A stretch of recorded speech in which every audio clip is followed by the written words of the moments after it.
Mr. Storey, can you hear me? Good afternoon, Perry. I can Good hear afternoon, you. Ian. How are you, mate?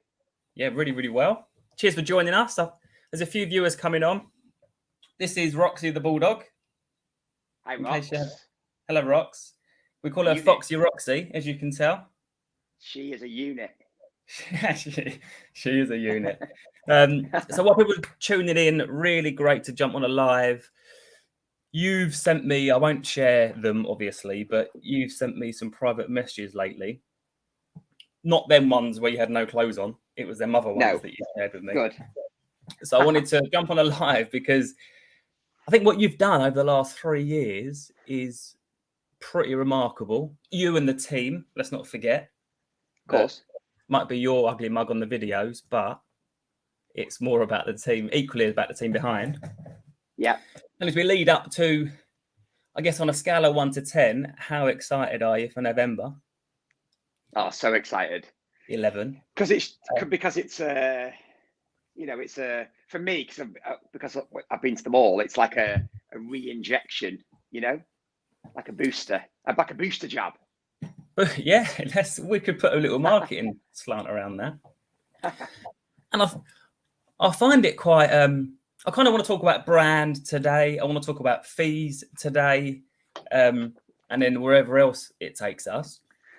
Firstly, can you just appreciate my drawing? Do you know what this is? Can you see that? It's part of my logo, upside down. Now, I almost drew something else there with like a long thing. Balls. But I just thought I'd best not because there might be children on the live. So let's kick off, right? So I'm really particularly impressed. You froze then. I can hear you. Can you hear me right now, yeah? Yeah. How I've seen from when we first ever spoke, and then you were like, I kind of want to start again from scratch in such a small amount of time. You kind of seem to be building, and it's a tie-in with what my perception is of brand and the future of estate agency and blah, blah, blah. But Storeys of Cheshire is becoming a real trust, quality, premium brand. How have you done that for the benefit? Because I think everyone looks in, certainly in the Power Agent group where this is going out, and, you've got these stunning properties that you're taking on. What's your strategy been and kind of focus been to get to those higher fees? And we'll talk about that in a minute, but also to make sure that the brand is when people think Storeys, they think between, you messaged me saying that sellers want to sell with you, but buyers don't want to buy through you in a high level because you're known for getting such good prices. How have you done that, do you reckon? So we started off, so it's less than 3 years actually.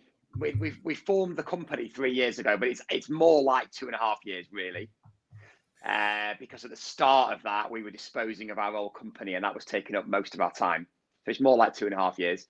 We were at the start of it. We were selective with what we took on, and we still are to a degree. So I only wanted to list a quality product. So it's definitely not just about trying to list only £1 million homes. It was always about, and it still is about, quality. So if I went into a property, and unless it was like a development project, if I went into a property and I thought it needed decoration, serious staging, XYZ, and they weren't prepared to do that, then I turned them away at the start. And that was a slower start for us. But when you look back now, it feels like we've done it quite quickly. But at the start, it was slower because obviously we were selective. But it led to us having this reputation for only selling nice houses, basically. And it's not just about the price. We'll go down as low as 250, 300,000. It's not just about being a snob brand, if you will, but it is about quality. And as well as that, we people don't often see, and we don't do enough really around this, but people don't see the work we put into a property before we launch it. Yeah, and I think that I think that's really important because we've done similar at Power Bespoke, I guess. For us, it's less about the property and more about the client. So we will sell as long as the client appreciates expertise and their time poor, maybe, so they pay a bit extra for a bit of extra service, pay extra for the searching and negotiating service, and that's not for everyone. But I think certainly from you, so I guess that leads on nicely to kind of fees, I suppose, doesn't it? Because before you move on, go on. Before you move on, I think the other key thing about how we've done it as we have is by putting my face on Facebook significantly from the start. So I remember going around. It's a Chris Watkin idea, but standing outside a competitor's house and advertising it for them on Facebook. You should view this because it's a good buy. Blah blah blah. I did that loads at the start. I don't do it now, but I did it so much when no one knew who we were, and then people begin to trust you because you're not selling, you're helping, you're not selling. And then last year we did a significant amount of local community interviews during lockdown. I think I did 60 interviews, and that really builds your trust in your local community massively. So I think it's been a bit selective and making sure you only list the right sort of house, and also putting your face on Facebook, but not in a salesy way. Interestingly, though, those two things that you've just said has been really crucial.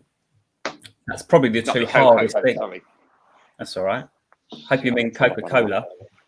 I hope that weren't the secret to your success for the last 2.5 years.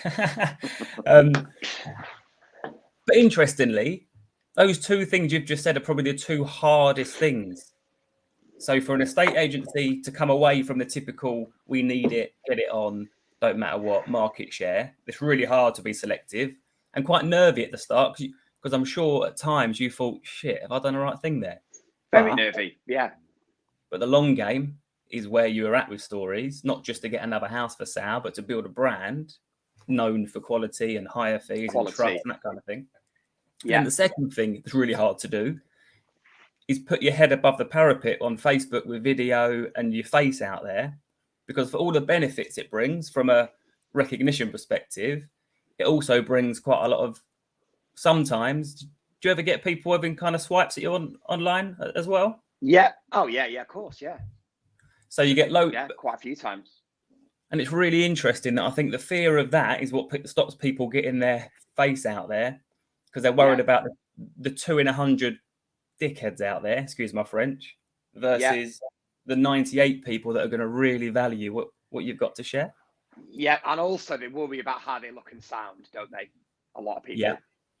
Which, you just got to forget about that. But I realise it's a big challenge. You clearly don't care how you look because you wear a gilet with shorts and flip-flops to your £1 million houses. I don't. But that's just proof, right? That authenticity beats fakeness. Yeah. See, I don't wear a suit anymore. I refuse to, and you're probably the same, because that's a uniform. Back in the day when you were working in corporate world or whatever, you put your suit on, go to work, take your suit off, you finish work.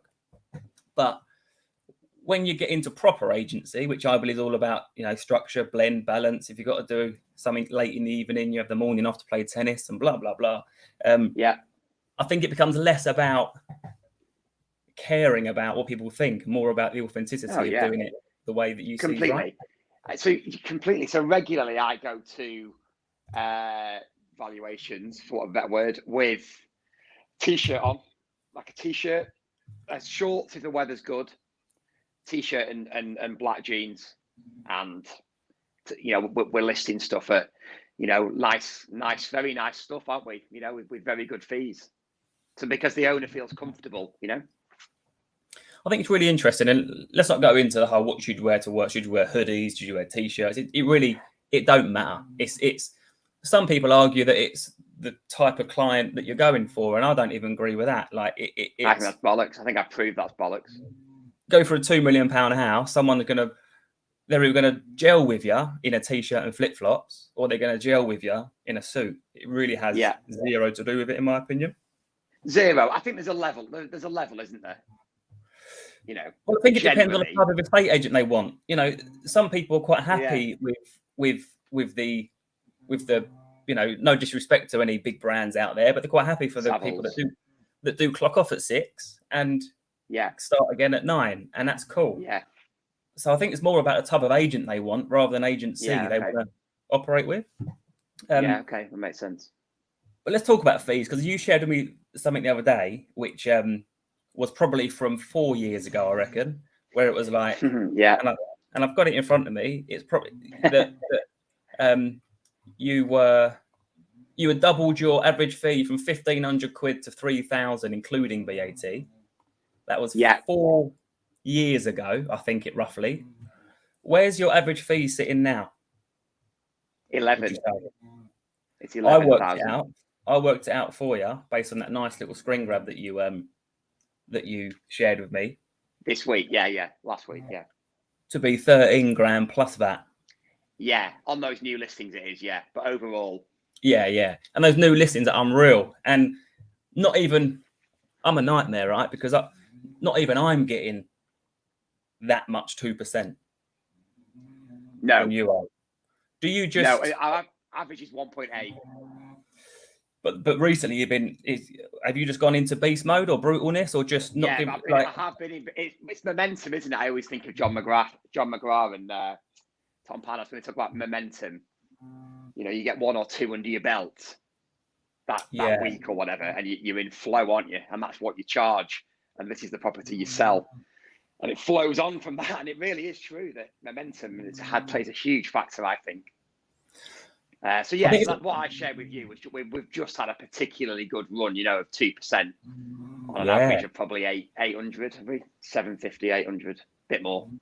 And that to me is the real sweet spot, because also, just going back to what you said, it wasn't snobbery estate agency. I think you had some in there at 350s and 450s and stuff, right? Yeah, we do, yeah. Right up to 8-9 million quid. So yeah, and that's what I'm all about with agency. Is it's that kind of sweet spot. We've got houses going through now at 2.5 million, right down to 175 grand. Like, but that sweet spot of the 750, 900 grand is where the real tasty volume. They're lovely, quick to turn, loads of demand for them still. Yeah. And in terms of marketing now, so that's something I want to talk about. Let's talk about brand, actually. So how much... You're obviously growing your team now. So I've noticed that you've got Aidan and you've got this new guy on board. Phil. I'll probably meet them both, I'm hoping, in November. Yeah. Well, looking forward to meeting them. How, as you grow the business, how important do you think, let's call it corporate brand, I don't like that word, but the kind of business brand is moving forward from a recruitment perspective and a client perspective as well? Well, it's very important. I think you need to have both. You need to have a trusted. So I always call it what I want is a heritage brand. I wanted to create this heritage brand that looks like it's been here a long time, even though it's not, and that people, the area that we cover, so sort of semi-rural, semi-rural Cheshire, I think our brand works really well. So we wanted to create a brand that people can trust. And then it's interesting, whenever we put out a job advertisement, we've only done 2 or 3 plus our viewing specialists, we get tons of inquiries because we're so well connected on Facebook. So many people want to work for us because they align themselves with the brand. So the power of the brand is very important, but then you have to have the personal brand sitting next to it, me, because obviously I'm the face going into the houses. But I think the brand behind it is vital. For me, a local heritage type brand for me.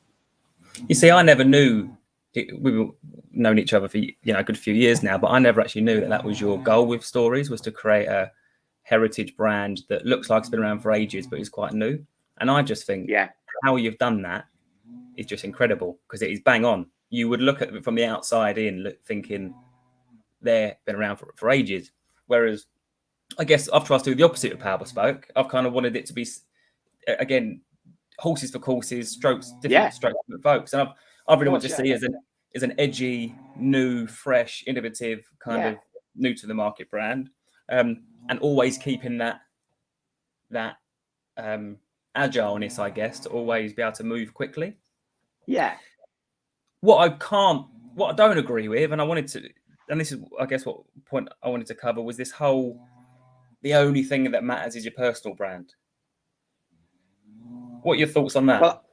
Well, I would agree, because people, initially, I think people, they might see my face and feel like they know me, but they're aligning themselves with something larger than me, if you will. So they're aligning themselves with the brand of the company. And I think that people now have trust in our brand. And I think that's a huge factor when they come to make their decision of who to sell with, is that they're selling with that brand. People would probably say they're selling with Storeys, not that they're selling with Ian Storey. And that's the crucial thing, I think, is that when say you're an agent, and I know potentially at some point you'll be planning on having more kind of agents, I guess, potentially join the brand. But I always think, no matter who's sitting in the living room, no matter how good or bad you are in the living room, when you've left the living room, they're going to Google Stories of Cheshire, they're going to Google Power Bespoke, and check out what the brand's looking like from that perspective. The Google reviews, one place to see them, the Facebook reviews, the website. So it really is a 50-50 relationship and partnership, I think, between agents, personal brand, and corporate brand. It is. And I also think that people will have more faith in myself, because we have the brand behind us, rather than just a one-man personal brand, because I think it could come across there's only you. Do you know what I mean? Massively. And that ties in a lot. Whereas with me, they know there's the company there as well. I've just shared in the Power Agent group just a little while ago, because I've Arabella arriving, baby number 4, tie knot in it, has really put me under a lot of I guess, like any new baby would, a lot of strain, but given the market and all that busyness of work, and something that I've got really hot back on again. Like you said that you used to do lives outside houses, but you got a bit lax on that now, that you kind of, because doing that has started to work, right? And every listing now should attract more listings, because you're making them look incredible. And it's that you've done what you need to do to get off the ground, but doesn't mean you've got to do that for the rest of your life, because you need to change the way you do stuff. But I've just shared my schedule that I share with clients, and a really big part of that is a picture of all of our 6 client support team members. So the viewing specialists, the team in the office, and it really shows that although I'm in my schedule, I'm playing tennis Fridays between 11 and 1, there's still everyone else there to keep the wheels turning whilst I'm not around. Yeah, exactly. And of course, with us, that's all on our website. Yeah, it shows everyone on the website. And then when people sign up with us, we send them like a little thank you card, and all the team are on the front of the thank you card. It shows, it gives them more faith. I think it gives people more faith and a feeling of security when they're with a brand as well as the personal brand. I think it must do, because again, it's hard to, but the power of brand is, just look at Savills. They've got one of the most incredible brands I respect from a brand perspective. Yes. It's sometimes, depending who you get at Savills when you're trying to push a chain through or something, I don't always respect it. But no, from a brand perspective, it is so important that although you're obviously controlling the brand and you're setting the vision for the brand, it's important that the whole team buy into the fact that we're about quality, don't take on any substandard stuff and that kind of thing. See, we've had a few off Savills, less so in the last 9 months, because it's 12 months, because it's been so mental, hasn't it? But we have taken a few off Savills and Jackson stops, and when I went to meet the client, they only really gave it to them because of the brand, because it was Savills or because it was Jackson stops. So the power of brand is huge. Absolutely huge. So that's good. So to switch on to, it's interesting, because you've said that you haven't taken stuff off them recently, but I'm guessing that's generally off any agent. Most of your listings, I guess, like ours, are first time to market, whereas maybe certainly in our early days, a lot of them were second-hand listings. Yeah, loads. Yeah. How have you changed your marketing now because obviously we cover brand and you're working really solidly on the heritage brand fees, you just become a bit more, this is how we do it here kind of thing. Let me explain why. Yeah. I think a thing we should touch on fees is it all starts with this up here, didn't it, ultimately? Yeah. Because I remember you had like a eureka moment. You was like, yeah, but I'm totally worth that fee. because of this and this, and then that's resulted in 99.9% versus 96% of asking whatever, however you want to fluff it up. I guess people have to just find the thing that they know why they're. Example, I've just sold a house recently in a manor house. It was on Hamptons for 1.25 million for quite a long time. I went round there, said I was recommended in, offers in excess of $1 million. We got offers up to 1.1, end up selling it for 1.10 million after survey and renegotiation, blah, blah, blah. But there's another house in there that has recently gone on the market, not with us. And I was like, that's well annoying. But then they called up because the friend had recommended them. And they said, you need to speak to Perry because you're going to have so many problems with the right of access, the drainage, the bridge getting to the house. And your current agent will not be able to solve them, I can assure you, and to them, that's worth double. So I would charge them 2%, whereas they've been credited 1%. But it was because I had the experience of selling a house in that block with all those problems, and they're going to pay a bit more for the solution. So that's really important. But how have you moved how have you changed your marketing approach in the last 2.5 years now that you've got some serious? Do you do much? Do you do any outreach marketing? We do. What we do is we're part of Phil Jones, Sam Ashdown. Firewave. So because they are premium brand in the Lakes, I felt that they were quite a good tie-up because of the sort of properties they get on and sell. So we joined them. So we've had quite a good what's the word I'm looking for? Quite a good conversion on their letters. They send out long form letters once a month to everything that's on the market with other agents above a certain price. And then we've just started sending out. This is more of a long-term approach, but sending out letters to something that's not on the market, trying to encourage people like the woodwork who are thinking of selling. And we've had a few off the back of that as well. So I would say that's probably the only marketing that we do.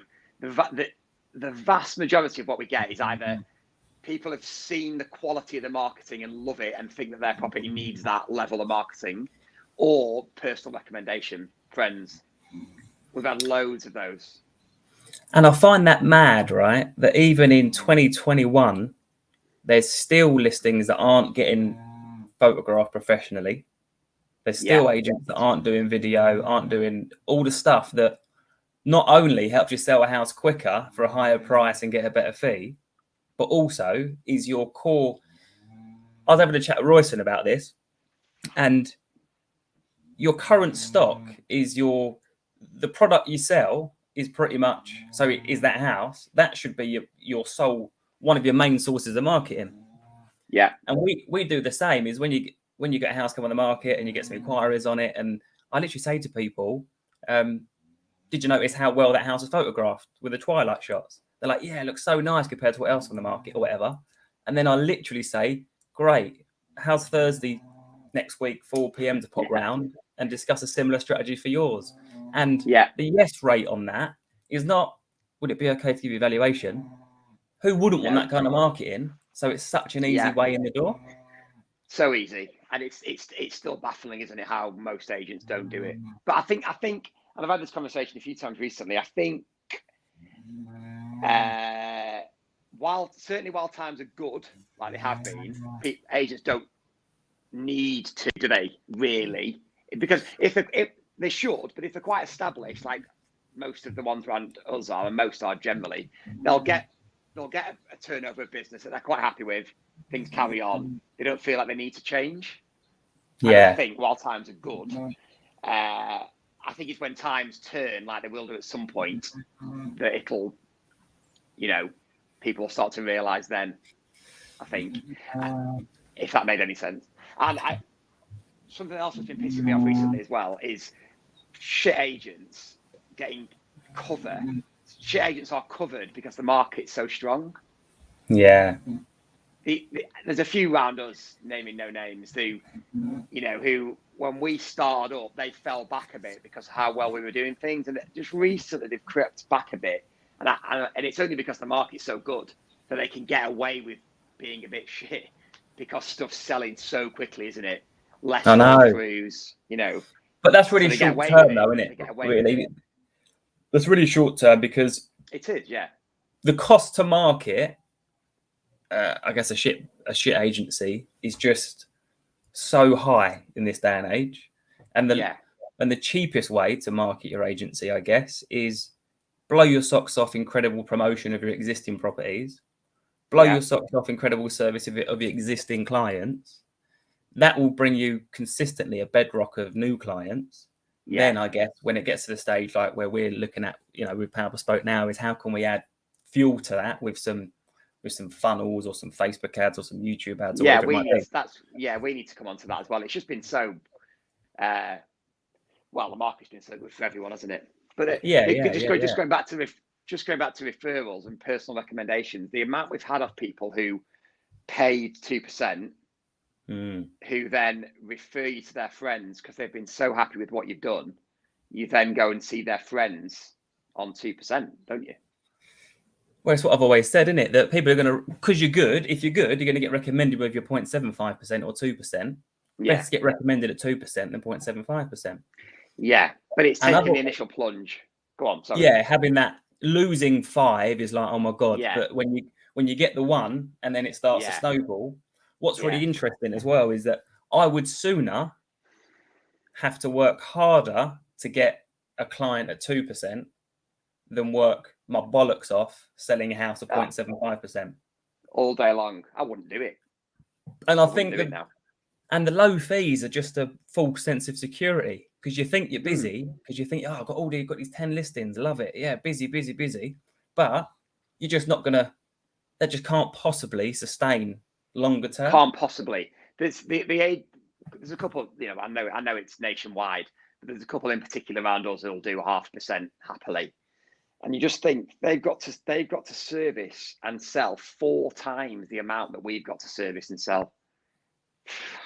There's no way they can do that properly. No way they can do that properly.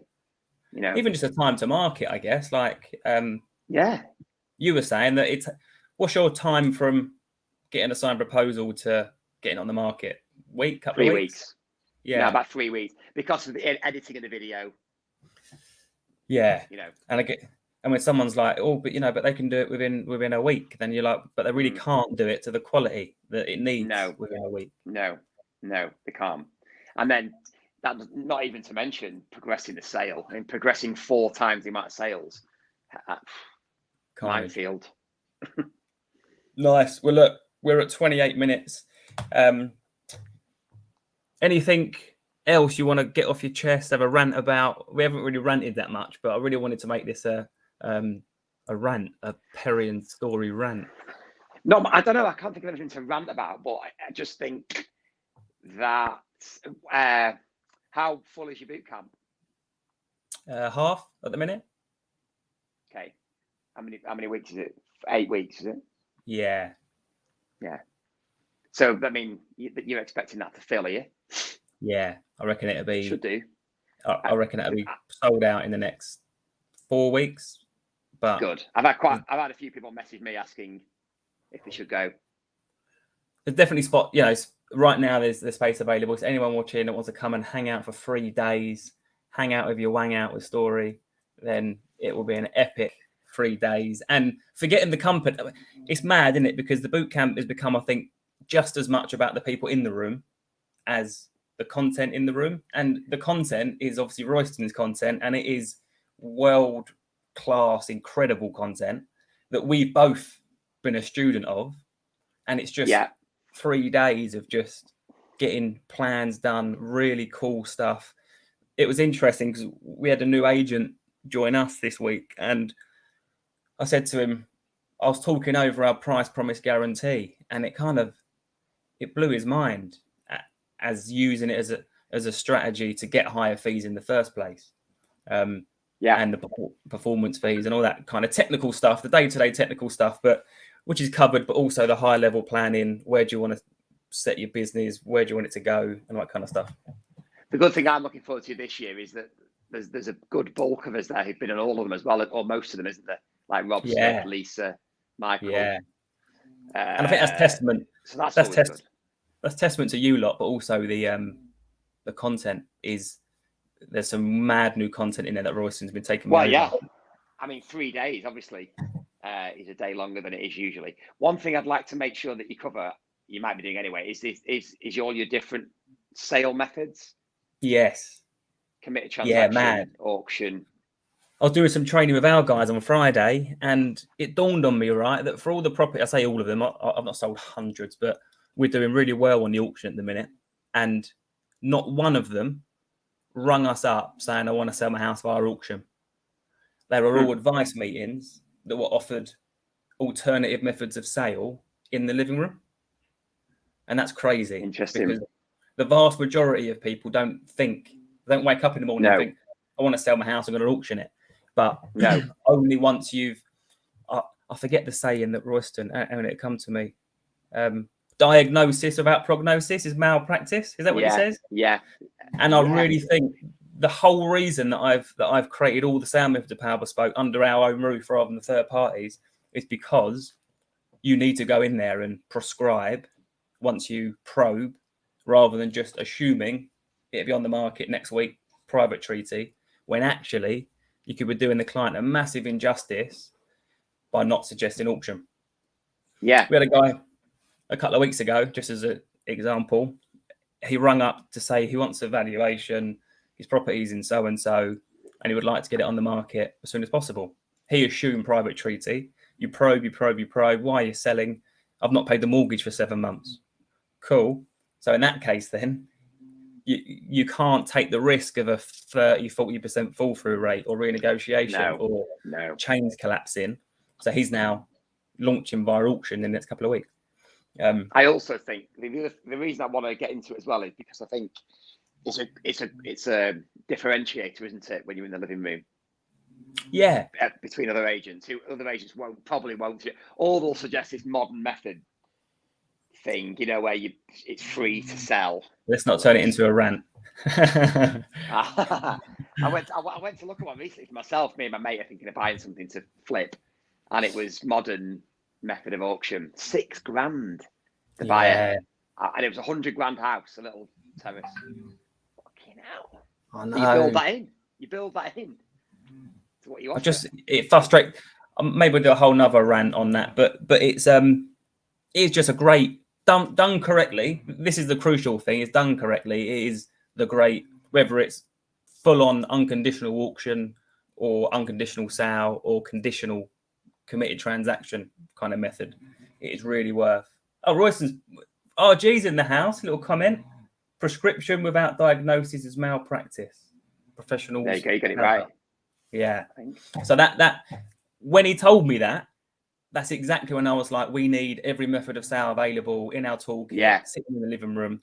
Because if I think someone deep down needs to sell via auction, but I've not got the option, so I'm just like, we'll stick it a private treaty, let's get it on the market, and that person gets repossessed.